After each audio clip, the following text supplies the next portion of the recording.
We are not one of the biggest shit shows in the NBA as Cavs fans. So let's talk about some of the teams who are. The Sacramento Kings. Remember Light the Beam? Remember that 3 seed that they had? That soft ass 3 seed when it took like 48, 49 wins to get? Remember Tyrese Halliburton? De'Aaron Fox? Right now, if you are a Sacramento Kings fan, you are stuck with DeMar DeRozan, Zach LaVine, trying to recreate the failures of the Bulls, but do it in the Western Conference. And Domantas Sabonis has got to be looking around like, what is happening here? And what do you even do? What options do you have if you are the Kings? You're not getting anything back in a trade for DeMar DeRozan. You literally can't trade Zach LaVine. The Bulls couldn't trade Zach LaVine when you traded for him. You might be able to get something from Domantas Sabonis, but probably not as much as you think. Not what you would consider his equal value. There's not going to be that many teams that are going to be like, oh yeah, we're a Domantas Sabonis away from being a championship team. What's that list? Who's gonna drop 4 first rounders for Domantas Sabonis right now? Who's gonna give you 2?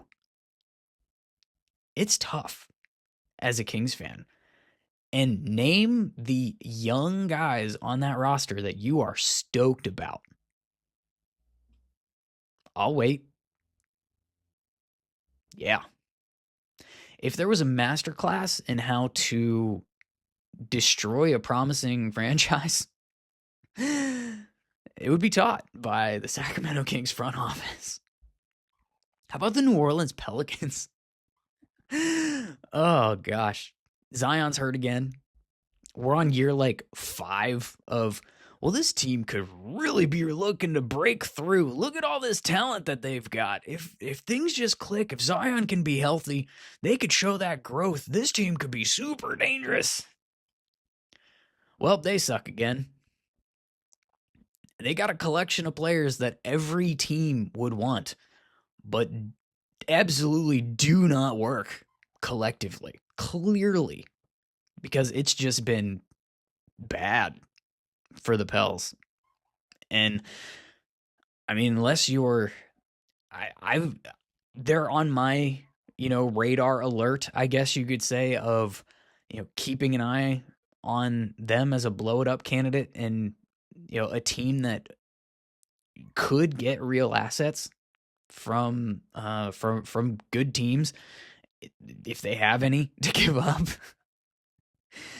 for some of the guys on that team. But it's weird. Like there's some dudes on the Pelicans that are talented enough that you wouldn't want to get rid of them. But like, how many times are we going to watch the same movie over and over again in New Orleans? It's wild, just wild. Not Cleveland. How about the LA Clippers? You got Kawhi Leonard, who we all know doesn't play. Not to mention the investigation and all of the tree planting hoopla that's happening. That's a dark cloud over a franchise.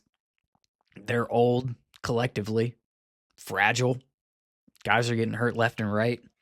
They owe the Thunder their pick, which is terrifying for the rest of the league, particularly the teams that are good. The future is absolutely bleak for the Clippers. What do you do there?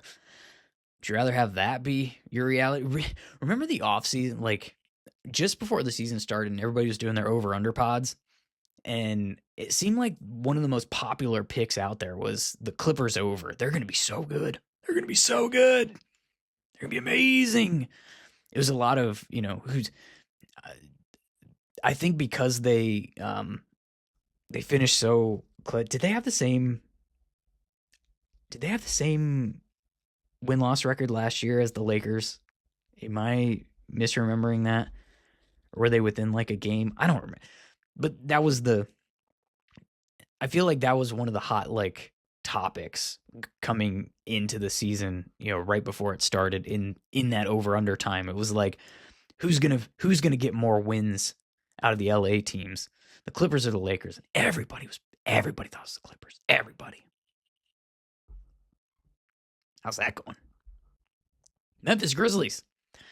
Ja's hurt again. He's already had drama with his new coach. He got suspended for that drama. This is the new coach that was hired because Ja didn't like the offense that they ran last year with the other coach.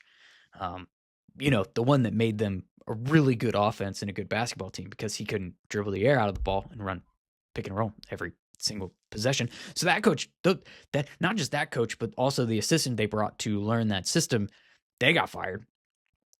What are you gonna do with this coach? You gonna fire him too? Because he apparently called Ja out in the locker room for not trying. That's tough. Dallas, I think we've shit on the Mavs enough for the Nico situation, haven't we? Would you want that to be your team? At least you have Cooper Flag, I guess.